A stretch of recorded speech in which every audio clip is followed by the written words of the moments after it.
जाए जो आज अटेंड। जी, आज का सेशन है कि हम किस तरीके से अपनी डाइट में बदलाव करके अपने जीवन को बदल सकते हैं। किस तरीके से हम एक्सेस फैट को, हमारे बढ़ते हुए वेट को हम किस तरीके से अलविदा कह सकते हैं अपनी लाइफ से। तो आज का सेशन हमारा इसी पर केंद्रित रहेगा। तो सबसे पहले मैं अपनी स्क्रीन शेयर करना चाहूंगा आपके साथ।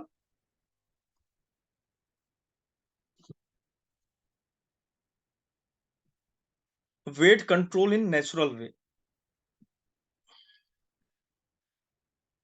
आपको स्क्रीन दिख रही है सभी को? स्क्रीन दिख रही है आपको?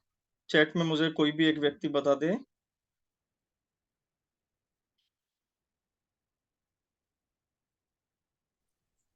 जी वैभव जी। जी, जी, धन्यवाद। चलिए हम क्लास को स्टार्ट करते हैं फिर। तो देखिए, मोटापे का जो कारण है, आप सभी को पता है। आप सभी जो है, उससे कहीं न कहीं परिचित हैं और आप सभी ने, जिनका भी बॉडी वेट ज़्यादा है या कम है, तो उन्होंने अपने बॉडी वेट को मेंटेन करने की कोशिश की हुई है। कभी न कभी उन्होंने प्रयास किया है कि बॉडी वेट जो है उनका कंट्रोल में आए। तो समस्या कहाँ आ जाती है? फिर क्यों बॉडी वेट हमारा कंट्रोल नहीं हो पाता है? तो अब आज हमारा ध्यान इसी ओर केंद्रित रहेगा। तो देखिए, एक ही यूनिवर्सल कॉन्सेप्ट है। वेट को अगर आपको कम करना है, तो एक ही कॉन्सेप्ट है, वो है कैलोरी डेफिसिट। हमें किसी भी तरीके से अपने भोजन में जो हम एक्सेस कैलोरीज़ को ले रहे हैं, मान लीजिए हमारे शरीर की रिक्वायरमेंट जो है, एक एडल्ट मेल है, उनकी रिक्वायरमेंट है 2500 कैलोरीज़। लेकिन वो उससे ज़्यादा कंज़्यूम कर रहे हैं, 2600, 2700, 2800, तो धीरे-धीरे उनका बॉडी वेट बढ़ेगा। लेकिन हम चाहते हैं कि इस कैलोरी को जो ज़्यादा हो रही है, उसको हम कम करें। तो आज हमारा ध्यान यहीं केंद्रित है कि मूल समस्या जो है ना? जो समस्या ये है कि इस कैलोरी डेफिसिट की स्टेट को अचीव कैसे किया जाए? जितने भी बड़े भोजन वैज्ञानिक हुए हैं, जैसे अडेला जी हैं, उन्होंने भी अपना पूरा जीवन जो है, वो इसी बात पर केंद्रित करके रखा और वो 20वीं शताब्दी की सबसे बड़ी भोजन वैज्ञानिक मानी गई। तो उन्होंने क्या कारण दिए? मेन प्रॉब्लम क्या है कि कैलोरी डेफिसिट की स्टेट को कैसे अचीव किया जाए और करना क्यों ज़रूरी है? क्योंकि जो मोटापा है, आपको जानकर आश्चर्य होगा कि अकेले यूनाइटेड स्टेट में मोटापे की जो बीमारी है ना? मोटापे से क्या है? डिफरेंट डिफरेंट बीमारियां पैदा होती हैं। एक्सेस फैट है तो डायबिटीज भी होगी, हमारा हार्ट भी कमजोर होगा। तो उससे 3.3 मिलियन लोग 2020 में उनकी मृत्यु हुई। किससे? एक्सेस फैट से और उससे जनरेटेड बीमारियों से। जबकि कैंसर से उससे कम लोग मरे। 7.3 लाख लोग जो हैं, 7.3 लाख लोग वो मरे। किससे? उनकी डेथ किस वजह से हुई? कैंसर की वजह से। लेकिन 30 लाख से भी ज़्यादा लोगों की मृत्यु का कारण बना अत्यधिक फैट, अत्यधिक मोटापा। और यही समस्या भारत में भी, हम कहीं पीछे नहीं हैं। और हम तो इंदौर से बहुत सारे लोग होंगे इसमें जुड़े हुए। तो इंदौर में भी मुख्य समस्या क्या है? एक्सेस फैट बहुत सारे लोगों में। तो मेन प्रॉब्लम जो है कि आप लोग जो है, जस्ट अ मिनट, मैं सभी को म्यूट कर दूँ।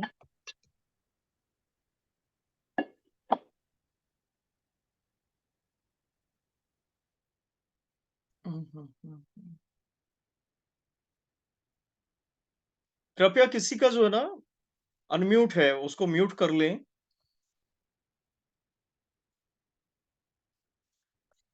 तो ये जो मोटापे की समस्या है, उससे हम किस तरीके से निजात पा सकते हैं? उससे हम निजात पा सकते हैं अगर हम इन 5 पैरामीटर्स को एड्रेस करें तो। ये 5 पैरामीटर्स क्या हैं? चलिए हम उनको एक-एक करके समझते हैं। देखिए, हमारे शरीर में सभी को भूख लगती है, लेकिन कई बार ऐसा होता है कि हमारे शरीर को अनावश्यक रूप से भूख लग रही है। उसका कारण क्या है? जो हमारा हंगर कंट्रोल मैकेनिज्म है, हमारी बॉडी में जो हार्मोनल सिस्टम है, तो वो प्रभावित हुआ है। तो वो कौन से हार्मोन हैं? वो है लेप्टिन, घैर्लिन एंड न्यूरोपेप्टाइड बाय। तो ये जो 3 हार्मोन्स हैं, वो हमारी बॉडी में हंगर कंट्रोल को करने के लिए ज़िम्मेदार हैं। लेकिन जब हम एक्सेस अमाउंट में ग्लूकोज़ या कार्बोहाइड्रेट का सेवन कर रहे हैं, जिसमें फाइबर की मात्रा बहुत कम है, तो ये जो हमारा हंगर कंट्रोल मैकेनिज़्म है, ये पूरी तरीके से अस्त-व्यस्त हो जाता है। क्यों अस्त-व्यस्त होता है? इसको हम समझेंगे नेक्स्ट स्टेप में। इसका कारण है इंसुलिन अनस्टेबिलिटी। हमें क्या चाहिए? इंसुलिन स्टेबिलिटी चाहिए। हमारे शरीर में हम क्या अगर वेट को कम करना चाहते हैं, तो हमें इंसुलिन स्टेबिलिटी चाहिए। लेकिन क्या हो जाता है? इंसुलिन अनस्टेबिलिटी हो जाती है।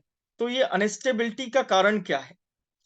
यदि हमने भोजन लिया, मान लीजिए आपने 100 ग्राम चावल कंज़्यूम किया दोपहर के भोजन में, तो जो हम 100 ग्राम चावल हमने लिया, तो उसमें लगभग 50 से 55 ग्राम कार्बोहाइड्रेट जो कि स्टार्च के फॉर्म में है, वो हमारी बॉडी में डाइजेस्ट होगा। और ये डाइजेशन प्रोसेस चूँकि चावल में मात्र 0.1% फाइबर है, तो ये बहुत फास्ट होता है। आपने देखा होगा जब हम चावल खाते हैं अकेला, तो हमें भूख जल्दी लगती है। क्योंकि जो स्टार्च है, वो लगभग 35 से 45 मिनट के अंदर जो चावल में उपस्थित है, तो वो डाइजेस्ट हो गया और डाइजेस्ट होके वो हमारे ब्लड में तक पहुँच गया, ब्लड लाइन में मिल गया। तो जब एकदम से इतने ज़्यादा अमाउंट में ग्लूकोज़ हमारी बॉडी में मिलता है, तो क्या होता है? इंसुलिन स्पाइक आता है। माने ज़्यादा इंसुलिन की ज़रूरत हमारी बॉडी को पड़ रही और उसके बाद थोड़ी देर के बाद वो स्पाइक जो है डाउन होके जो कर्व है मान लीजिए इस तरीके से कर्व उठा और बहुत जल्दी जो है वो नीचे की तरफ आता है इंसुलिन का। तो इंसुलिन इसमें क्या है? स्टेबल नहीं हुआ, जितना होना चाहिए उससे अधिक मात्रा में सीक्रेट हुआ और फिर डाउन हो गया। तो इसकी वजह से क्या है? जो हंगर इंसुलिन जो है संवाद करता है, जो घैर्लिन है, लेप्टिन है, इन हार्मोन्स से और हमारे दिमाग में फिर से इस तरह के सिग्नल्स आते हैं कि हमें फिर से भोजन की ज़रूरत है। उसके बाद क्या है? हमें अगर वज़न कम करना है, तो हमें अपना इम्प्रूव करना पड़ेगा BMR, basal metabolic rate. BMR का फुल फॉर्म है बेसल मेटाबॉलिक रेट। माने यदि हम रेस्ट की स्थिति में है, इसको आरएमआर भी कहते हैं। अगर हम रेस्ट की स्थिति में हैं, तो हमें कितनी ऊर्जा की आवश्यकता है, इसको बोलते हैं बेसल मेटाबॉलिक रेट।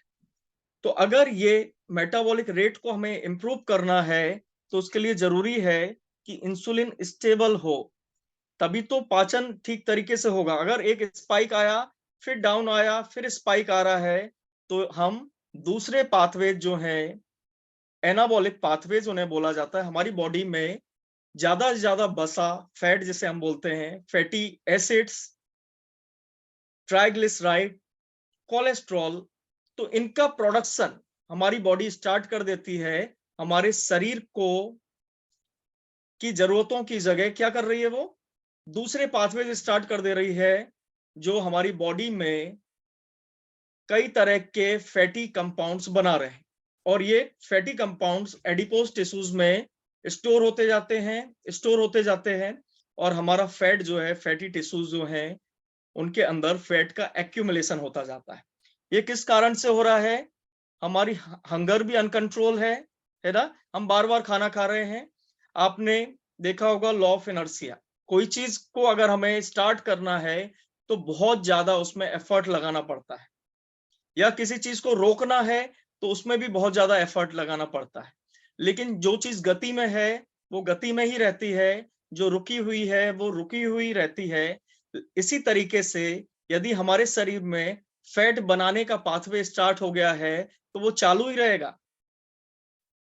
वो चालू बना रहेगा। क्यों? क्योंकि वो सूट कर रहा है, चालू बना रहना सूट कर रहा है।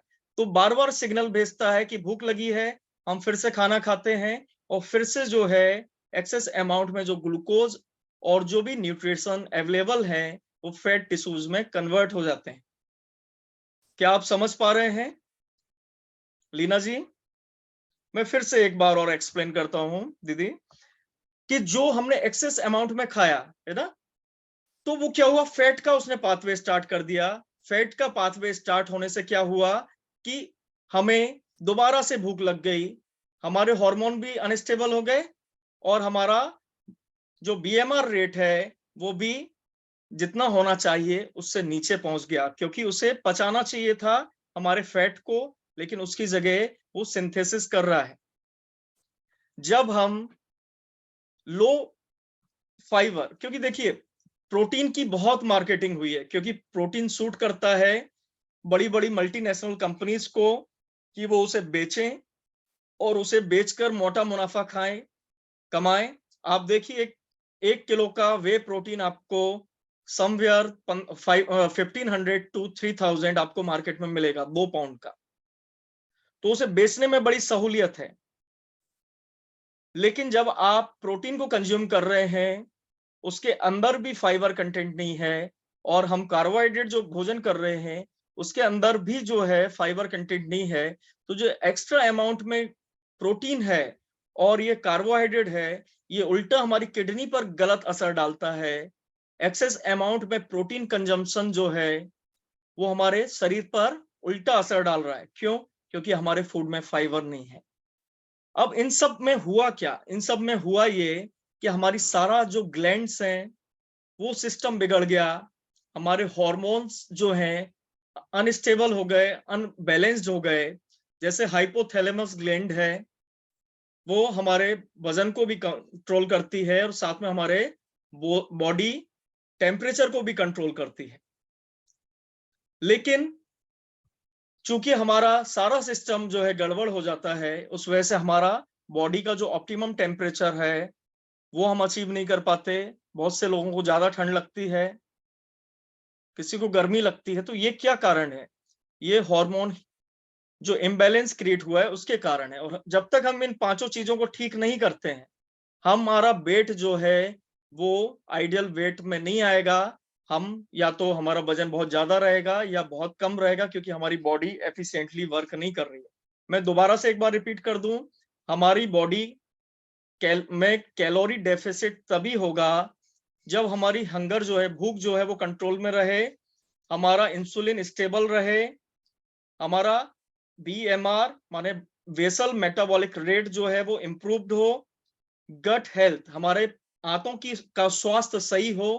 अगर फाइबर की मात्रा जरूरत से कम है तो अनहेल्दी बैक्टीरिया उसमें ग्रो करेंगे, और हमारा जो भोजन में आंतों में जो पाचन होता है ना, उसमें लगभग 60 से 70% उत्तरदायित्व जो है वो अच्छे बैक्टीरियाज का होता है। अगर हमारे गट में अच्छे बैक्टीरियाज नहीं है तो हमें ब्लॉटिंग की समस्या, गैस की समस्या, खट्टी डकारें आ सकती हैं, एसिडिटी की समस्या, ये शुरुआती है। और फिशर पाइल्स जैसे गंभीर रोग भी काफी हद तक जुड़े होते हैं लीवर प्रॉब्लम्स और हमारे गट हेल्थ के साथ। उसके बाद हार्मोन बैलेंस होना चाहिए। हमारी बॉडी हार्मोन के बैलेंस सिस्टम पर ही काम करती है, हार्मोन सिग्नलिंग का काम करते हैं। वही हमारे शरीर को बताते हैं कि उन्हें कब सोना है, कब जागना है, कब उन्हें भूख लगेगी, कब उन्हें भोजन लेना है, कब उन्हें प्यास लगेगी। ये सब हमारे हार्मोन सिस्टम ही बताते हैं। तो अब इसका सॉल्यूशन क्या है? तो इन सभी समस्याओं का जो सॉल्यूशन है वो है हमारा प्राकृतिक भोजन, हमारे पूर्वजों के महान अनाज। किस वजह से हैं वो मैं आपको बताऊंगा। 5 तरह के श्रीधान्य अनाज होते हैं। मिलेट्स तो 10 से 12 प्रकार के अलग अलग भारत के अलग अलग रीजन्स में मिलते हैं। उनमें से 5 हैं श्रीधान्य मिलेट्स। श्रीधान्य मिलेट्स के अंदर हीलिंग कैपेबिलिटीज होती हैं। ये हमारे शरीर के डिफरेंट रोग जो हैं उनको ठीक करता है। तो उसके पीछे वैज्ञानिक आधार को हम समझेंगे। मोटापे को ये किस तरीके से ठीक करेगा? पहला चीज सेटिटी। हमें जब बार बार भूख लगने का मतलब है कि हमारा शरीर सेटिस्फाइड नहीं हो रहा है, उसको लग रहा है कि मुझे भूख लगी है। तो जब हम मिलेट्स को कंज्यूम करते हैं तो हमें एक सेटिस्फेक्शन की फीलिंग होती है। मिलेट्स में उपस्थित बायोमोलिक्यूल जो हैं, वो कम्युनिकेट करते हैं न्यूरोपेप्टाइड वाई से, जो और उसके बाद एक भूख लगने की जो गति है ना? वो बैलेंस्ड हो जाती है। दूसरा क्या है? Stable insulin cycle. गेहूं और चावल ये दो ऐसे अनाज हैं, आपने सुना होगा व्हीट वैली, कि व्हीट की वजह से थोन निकल आती है ना? जो हम पचा नहीं पाते। तो इंसुलिन जो है, इंसुलिन का जो साइकिल है, वो बहुत जरूरी है हमारे शरीर में फैट के मेटाबॉलिज्म के लिए। जैसे हमने न्यूटन का जो पहला नियम है ना, गति का प्रथम नियम, अगर कोई चीज स्टेबल है तो स्टेबल रहेगी, रेस्ट में है तो रेस्ट में रहेगी। अगर इंसुलिन हमारा बैलेंस्ड है, तो हमारा जो फैट का पाथवे है ना, फैट का अभी क्या बनने का पाथवे स्टार्ट हो गया था, अब क्या है, उसको डिसॉल्व होने का पाथवे स्टार्ट हो जाता है। किसकी वजह से? मिलेट्स की वजह से। क्यों? क्योंकि मिलेट्स धीरे धीरे एनर्जी देते हैं, तो ये बैलेंस्ड एनर्जी देते हैं। जब हम उतना ही अमाउंट का, अगर मान लीजिए 100 ग्राम मिलेट्स हम खा रहे हैं, तो पहले ही खाएंगे जब हम, तो हमें सेटिटी माने कुछ कम खाकर ही ऐसी फीलिंग होगी कि हाँ, मुझे भूख जो है मेरी ठीक है, मेरा पेट भर गया है। फिर क्या करेगा ये? स्टेबल अमाउंट में धीरे धीरे करके ग्लूकोज को हमारे ब्लड में रिलीज करेगा। उसकी वजह से क्या हो रहा है? इंसुलिन स्टेबल है, तो फैट जो है, फैट भी डिसॉल्व होना स्टार्ट होगा हमारी बॉडी से। और जब ये एक बार स्टार्ट होगा फैट का डिसॉल्व होना, तो ये लॉन्ग टाइम तक बना रहेगा, क्योंकि स्टेबल साइकिल मिली है इसको। तीसरा क्या है? जो हमारा रेस्ट का मेटाबॉलिक रेट है, आरएमआर या वेसल मेटाबॉलिक रेट, ये बढ़ जाता है। क्यों? क्योंकि हमारी बॉडी का टेम्परेचर स्टेबल रहता है। जब हमें ऊर्जा जो है, पहले हमने चावल खाया तो पहले हमें बहुत सारी ऊर्जा मिली 1 घंटे तक, फिर तुरंत जो है ऊर्जा डाउन हो गई। चावल खा के अधिकतर आप देखिएगा नींद आती है दोपहर के वक्त, अगर पेट भर आप चावल खा लें तो नींद आती है। उस नींद का कारण ही है कि हमारी बॉडी को वो एनर्जी देने की जगह हमारी बॉडी को स्लो कर दे रहा है, और फैट का जो सिंथेसिस है वो स्टार्ट कर दे रहा है। तो फैट का सिंथेसिस कब होगा? जब हम लेथार्जिक होकर पड़े रहेंगे, तो बड़े अच्छे से पाथवे स्टार्ट हो जाएगा, और धीरे धीरे फिर दोबारा भूख लगेगी 4-5 बजे के आसपास। अगर आपने 2 बजे लंच किया है, फिर भूख लगेगी, फिर आप पेट भर के बहुत सारा खा लेंगे। तो इस तरीके से क्या है कि बार बार आपकी जो बॉडी का टेम्परेचर है वो कम और ज्यादा हो रहा है। जैसे आपने खाया, उसके बाद 1 घंटे बाद आपके बॉडी का टेम्परेचर कम हो जाएगा।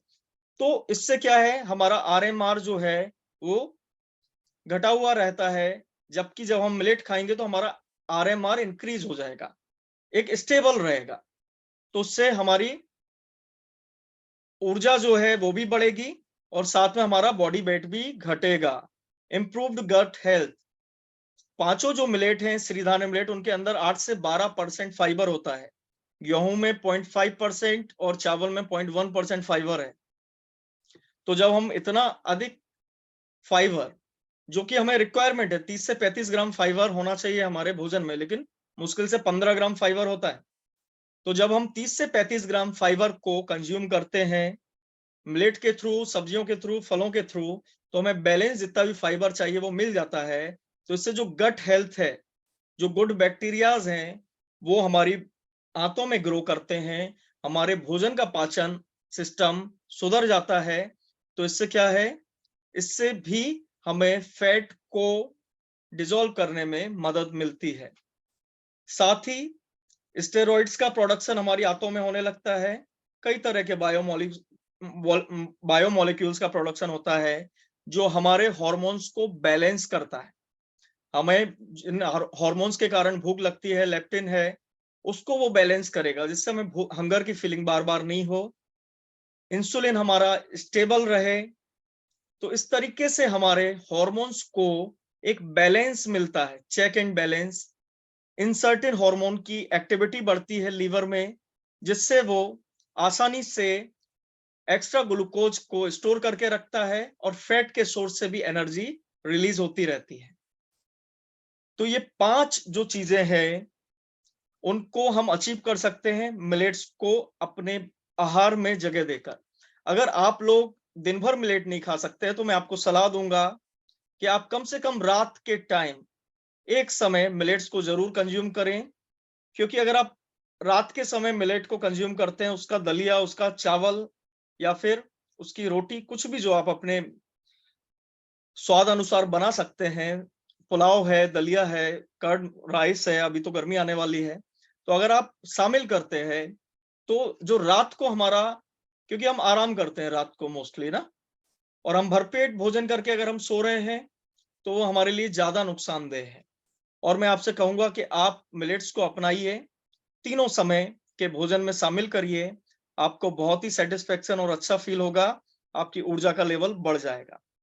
ये देखिए, जैसे ये जो चार्ट आपको दिख रहा होगा, जब हमने मान लीजिए चावल खाया तो इस तरीके से स्पाइक आता है, बहुत ऊंचा स्पाइक आएगा और तेजी से जो है फिर वो गिरता है लेवल। तो ये बार बार अकर होता है, दूसरा स्पाइक आएगा, तीसरा स्पाइक आएगा, फिर आपने मिठाई खा ली, चाय पी ली, तो हमारे दिन भर में कई बार स्पाइक आ रहा है। जबकि हम अगर श्रीदाने मिलेट्स को यूज कर रहे हैं तो इस तरीके से स्पाइक नहीं आ रहा है। इस वजह से देखिए ग्लूकोज भी स्टेबल बना हुआ है और इंसुलिन भी बना हुआ है, जबकि इसमें ग्लूकोज कितना डाउन हो गया, तो फिर से हमें भूख लग जाती है। तो श्रीधान्य मिलेट्स के अंदर मात्र इतना ही नहीं है, ये आपके शरीर में उपस्थित जितनी भी बीमारियां आपको जन्म के बाद हुई हैं उन सबको रिवर्स करने में, रिकवर करने में आपकी हेल्प करे।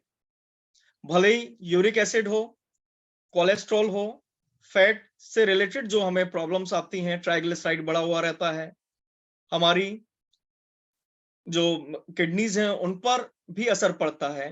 तो आपको जानकर खुशी होगी कि जो श्रीधान्य मिलेट्स है उनके अंदर सोल्यूबल फाइबर भी है।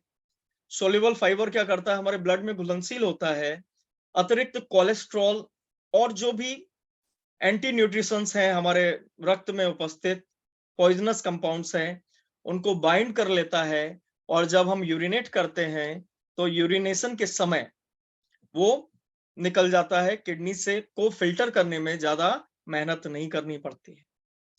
तो बड़ा आसान है अपने स्वास्थ्य को सही रखना। और मोटापे का एक और मुख्य कारण है जो मनोशारीरिक है ना।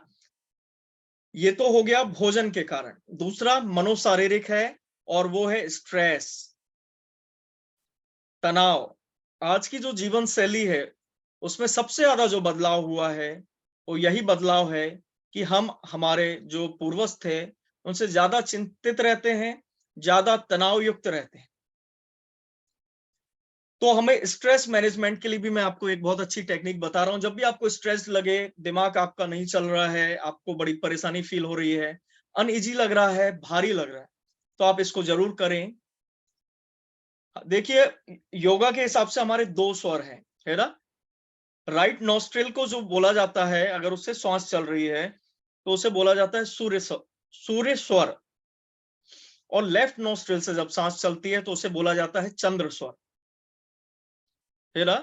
तो अगर आप स्ट्रेस्ड हैं तो आपने देखा होगा हमारी श्वासों की गति बढ़ जाती है, हमारा अस्तित्व से आधार ही श्वास है। तो जब हम चिंतित होंगे तो छोटी छोटी श्वास होगी, जल्दी जल्दी श्वास लेंगे, और जैसे ही हम थोड़े रिलैक्स होते हैं, रिलैक्सेशन में आप देखिएगा, महसूस कीजिएगा, आपकी श्वास की गति स्लो हो जाती है, लंबी और गहरी श्वास लेते हैं। तो हम इसको यूज कर सकते हैं, जब हम स्ट्रेस में हो तो आपको लेफ्ट नोस्ट्रिल से गहरी श्वास लेनी है ना।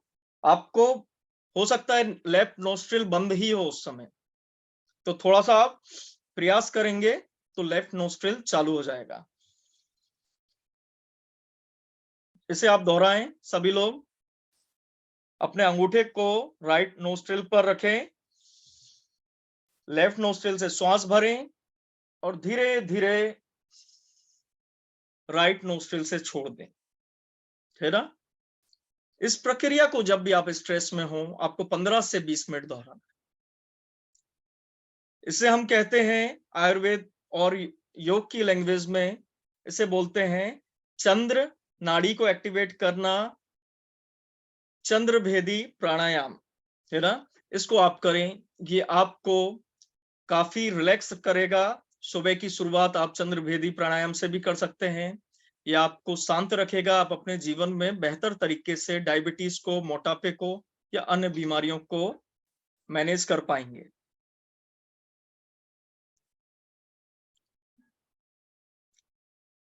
अब जो लोग मोटापे को, अगर उनको लगता है कि मेरा बॉडी वेट जो है थोड़ा सा ज्यादा है, उसे बैलेंस करना चाहते हैं, तो मैं आपको एक और तरकीब बता रहा हूं। ये तो है ही, है ना, इन्हीं के साथ आप यूज करें कि हफ्ते में एक दिन व्रत रखें, और व्रत के दिन जो है सुबह सुबह कुछ किशमिश जो रहती है ना, आप रात को भिगा दें, और किशमिश पानी में फूल जाती है, तो उसको आप कंज्यूम करें, एक मुट्ठी 20 से 30 दाने व्रत में सबसे पहले सुबह। और व्रत का मतलब व्रत, आप मिलेट्स का भोजन ले सकते हैं, बार्नयार्ड मिलेट का भोजन लें आप, है ना, वो सामा है, मोरधन है, तो व्रत वाले चावल भी कहते हैं, उससे आपका शरीर डिटॉक्सिफाई होगा। आप अम्ली बनाकर सेवन करें तो वो बेहतर रहेगा। जो भी अपने शरीर को डिटॉक्सिफाई करना चाहते हैं, उस तरीके से डिटॉक्सिफिकेशन भी कर सकते हैं। 3 दिन तक सिर्फ मिलेट की अम्ली और मिलेट की डाइट पर रहना, पतला दलिया, पतला चावल, अनावश्यक रूप से उसमें मसालों का प्रयोग ना करें। आप जीरा, अजवाइन, राई इसका प्रयोग कर सकते हैं, मिर्ची का प्रयोग नहीं करेंगे तो बेहतर रहेगा। इससे 3 दिन में आपको बहुत आराम मिलेगा। पानी को भरपूर पीना है आपको, तो इससे आपको वेट घटाने में बहुत महत्वपूर्ण मदद मिलेगी। जब हम अंगूर खाते हैं तो हमारे लीवर को सिग्नल जाता है कि हमारे पास जो है सबसे अच्छी शर्करा मौजूद है, फ्रक्टोज शुगर। तो इसको हम अगर यूज करते हैं फ्रक्टोज शुगर को, तो हमें जरूरत नहीं है कि हम फैट का एनाबॉलिज्म माने उसको बनाना स्टार्ट करें, तो हमारी बॉडी जो है फैट को डिसॉल्व करना स्टार्ट कर देती है। तो ये बहुत अच्छा प्रयोग है, इसे आप 3 दिन तक भी कर सकते हैं। सुबह उठ के जो है एक मुट्ठी किशमिश आपको बस भिगानी है और उसको कंज्यूम करना है, चबा चबा के खा जाना है।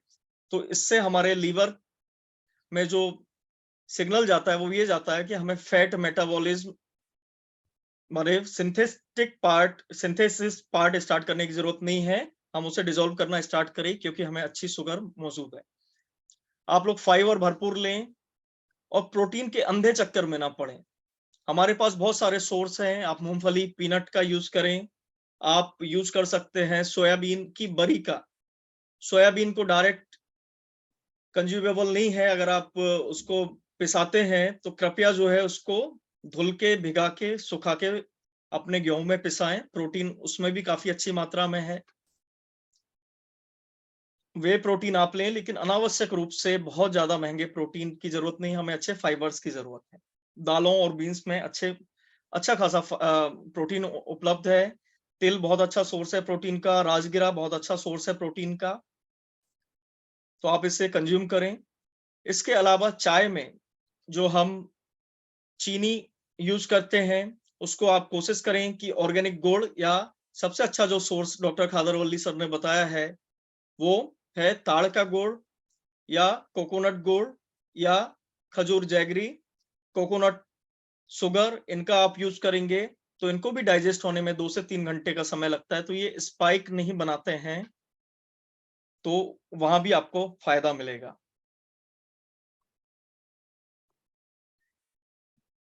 इसके अलावा अगर आपका प्रश्न है तो हम एक आध प्रश्न ले सकते हैं, कृपया चैट में आप। व्रत में सामा जो है मूर्धन का आप उपयोग करें। व्रत में हम सामा का उपयोग करते हैं, बार्नयार्ड मिलेट बोला जाता है इसको, और मूर्धन, और ये अनपॉलिश्ड है, माने ये पॉलिश्ड नहीं है, आप इसका उपयोग करें। श्रीधान्य मिलेट्स बनाने में बहुत आसान है। इनको रात को आप भिगाएं, भिगाने से ये एक्टिवेट हो जाएंगे। अगर आप आटा भी उपयोग कर रहे हैं इसका, तो 1 घंटे पहले कम से कम उसको लगा के रख दें, तो उससे भी उनके अंदर जो बायोमोलिक्यूल्स है उनका एक्टिवेशन हो जाता है। हाँ जी, किसी का कोई प्रश्न? कुछ लोग लिटिल मिलेट को बोलते हैं, मोरधन कोई बार्नयार्ड मिलेट को, तो क्या है ये? लिटिल मिलेट जो है ना सामा है, और बार्नयार्ड मिलेट सावा वो है। तो जो महाराष्ट्र में बोला जाता है, उसको वो ही बोला जाता बार्नयार्ड। है, और बाज़ार में जो है, उसको कुटकी को भी पॉलिश करके दे देते हैं, बार्नयार्ड को भी पॉलिश करके दे देते हैं, यहाँ तक कोदो को भी पॉलिश करके उसका ग्रेन साइज़ छोटा करके उसे मोरधन के रूप में बेच दिया जाता है। तो लेकिन एक्चुअल असली में जो है, बार्नयार्ड मिलेट है वो। हाँ, असली जो है एक्चुअल वो में बार्नयार्ड बार्नयार्ड मिलेट मिलेट। है। कुटकी बहुत ही इम्पोर्टेंट है। पीसीओडी, पीसीओएस की जो समस्या है, उसमें जो हार्मोनल इम्बैलेंस है, उसको ठीक करता है। अगर शुक्राणुओं की कमी है, तो उसको बढ़ाने के लिए जो भोजन के रूप में हम जिस औषधि का उपयोग कर सकते हैं, वो है कुटकी या बार्नयार्ड मिलेट। ओह! सॉरी, कुटकी या लिटिल मिलेट। बार्नयार्ड मिलेट भी बहुत ही अच्छा जो है मिलेट है। इसको खाकर भी आप अपने हॉर्मोन्स को, भूख जो लगती है ना, भूख वाला जो हंगर हार्मोन है, उसको नहीं, ये बहुत मोरधन जल्दी मतलब उपयोग कर, बार्नयार्ड है कि लिटिल मिलेट है? कौन-सा? मोरधन है बार्नयार्ड मोरधन। मिलेट, बार्नयार्ड हाँ। मिलेट। ओके, मोरधन is okay, fine. Barnyard millet, इसे सावा बोलते हैं, और ठीक। सामा को भी आप यूज़ कर सकते हैं। अलग-अलग क्षेत्रों में सामा, सावा व्रत के चावलों में उपयोग किया जाता है, लेकिन मुझे अपने घर में जो यूज़ होता है वो सावा होता है, बार्नयार्ड में। Barnyard millet barnyard. होता है। बाकी ओके, ओके। आपको सभी को अपने चेक करना पड़ेगा, लेकिन मार्केट में तो कोदो को भी व्रत के चावल के नाम से बेच दिया जाता है, नहीं, पॉलिश पर करके। वो बार्नयार्ड मिलेट ज़्यादा क्लोज़ लगता है वो हाँ, मोरधन से। मोरधन से। मोरधन ही है, वो पॉलिश्ड है, मोरधन जो है ना पॉलिश्ड है। हाँ। देखिए मिलेट जो है, वंदना जी, मिलेट जो है हमारे पूर्वजों के एंशिएंट ग्रेन्स हैं, और मिलेट्स में ज्वार, बाजरा, कोदो, कुटकी, कंगनी, सावा, मकरा, चीना, है ना? इसके अलावा रागी, ये सब अनाज जो हैं आते हैं, और ये अनाज जो हैं, जैसे कोदो है, ब्राउन टॉप मिलेट है, जिसको मकरा कहा जाता है, ये भारत की हेरिटेज फसल है। मोहनजोदड़ो और के एक्सकेवेशन में भी कोदो के बीज जो हैं बहुतायत में मिले, है ना? तो ये हमारे भारत के हेरिटेज ग्रेन्स हैं, और जो गेहूँ हम कंज़्यूम कर रहे हैं, ये एक अंतर्राष्ट्रीय साजिश के तहत भारत में इंट्रोड्यूस कराया गया है, और इसे 1944 से इंट्रोड्यूस कराने की कोशिश की जा रही थी, ड्राफ्ट व्हीट की जो वैरायटी है। बिल्कुल, मैं आरसीजी चैट में ग्रुप में लिख देता हूँ, है ना? मैं स्लाइड ही लगा देता हूँ आपको, है ना? स्लाइड थी इधर अवेलेबल हमारे। ये देखिए, इसमें पाँचों मिलेट के नाम हैं, आप चाहें तो नोट कर सकते हैं। तो ये जो मिलेट्स हैं, ये सबसे अच्छे ग्रेन्स हैं, ह्यूमन कंजम्पशन के लिए सबसे अच्छे ग्रेन्स मिलेट्स हैं। मिलेट्स के अंदर इनको पॉजिटिव ग्रेन भी बोला जाता है, इनको श्री धान्य भी कहा जाता है, और निर्मला सीतारमण जी जो हमारी वित्त मंत्री हैं, उन्होंने इन्हें श्री अन्न का नाम दिया है। तो ये जो मिलेट्स हैं, ये हमारे पूर्वजों के ग्रेन्स हैं, और टेस्ट में बहुत अच्छे होते हैं। इनकी बहुत ज़्यादा नेगेटिव पब्लिसिटी की गई है, लेकिन अगर आप चाहते हैं कि आप स्वस्थ रहें और ये जो आधुनिक बीमारियों से बचे रहें, तो उनके लिए आप अपने डाइट में, अपने परिवार की डाइट में, अपने बच्चों की डाइट में मिलेट्स को ज़रूर उपयोग करें, उन्हें ज़रूर इंट्रोड्यूस करें। ये 2023 जो है अंतर्राष्ट्रीय मिलेट वर्ष भी है, तो इसी कारण से इसको अंतर्राष्ट्रीय मिलेट वर्ष के रूप में मनाया जा रहा है, कि हम सभी को अपने पूर्वजों के महान अनाजों के बारे में पता चले। और भारत का जो कहा जाता था ना, सोने की चिड़िया डाल-डाल पर बैठा करती है, तो इन अनाजों के ही कारण है, क्योंकि ये अनाज जो हैं, ऐसे-ऐसे क्षेत्रों में भी उग जाते हैं, जहाँ पर दूसरे अनाज बड़ी मुश्किल से होते हैं। दूसरा, पानी की रिक्वायरमेंट बहुत ही कम होती है इनको लगाने के लिए। गेहूँ और चावल से 1/4, 1/5 इनकी रिक्वायरमेंट होती है, बारिश के पानी से ही उग जाते हैं। उसके अलावा ये न्यूट्रिशन के भंडार हैं, इनको सुपर ग्रेन्स कहा जाता है, आप इसको सर्च भी कीजिए, मैं भी बहुत सारी चीज़ें ग्रुप में साझा करूँगा। साथ में ये जो पाँचों ग्रेन्स हैं, इनके अंदर बीमारियों को भगाने की, उनको हराने की, हील करने की अद्भुत शक्तियाँ हैं। इनको श्रीधान्य कहा जाता है। अथर्ववेद के अनुसार इनमें माता धान्य लक्ष्मी का वास है। कोदो को आदि बीज कहा जाता है। अथर्ववेद में वर्णन है कि जब सृष्टि का निर्माण हुआ, तो ब्रह्मा जी ने सबसे पहले कोदो की ही रचना की थी मनुष्य के भरण-पोषण के लिए, कोदो की। तो इसी तरीके से ये हमारे शरीर को तो ठीक करते हैं, हमारी संस्कृति का भी अभिन्न अंग है। हमारी कृषि व्यवस्था को यही अनाज ठीक कर सकते हैं। उसके अलावा बड़ा मुश्किल है हमारी कृषि व्यवस्था को ठीक करना। अभी हमारी कृषि व्यवस्था परतंत्र है, लेकिन इस स्वतंत्रता के अमृत काल में हम सब लोग मिलके मिलेट्स के बारे में जन जागरूकता फैलाकर अपने महान ग्रेन्स को दोबारा से जिंदा कर सकते हैं और अपने भोजन में तो आप इन्हें शामिल करें। हम लाखों रुपए का जो है वो हेल्थ इंश्योरेंस लेकर बैठते हैं, लाखों रुपए का हेल्थ इंश्योरेंस लेते हैं, लेकिन अगर हमने अपने परिवार को गलत अनाज खिलाए, उनका स्वास्थ्य हम अपने हाथों ही खराब भी कर रहे हैं। चलिए, हिंदी में एक बार नाम बता देता हूँ। कोदो को कोदो, कोदरा ये बोलते हैं। संस्कृत में कोदराव भी बोलते हैं, है ना? उसके बाद लिटिल मिलेट। लिटिल मिलेट को कहा जाता है सामा कुटकी। सामा, सावा नहीं सामा, एम, कुटकी। फॉक्सटेल मिलेट को कहा जाता है कंगनी और काकुम। कंगनी, काकुम। ब्राउन टॉप मिलेट को कहा जाता है मकरा या मुराद। बार्नयार्ड मिलेट को कहा जाता है झंगोरा या सावा मोरधन।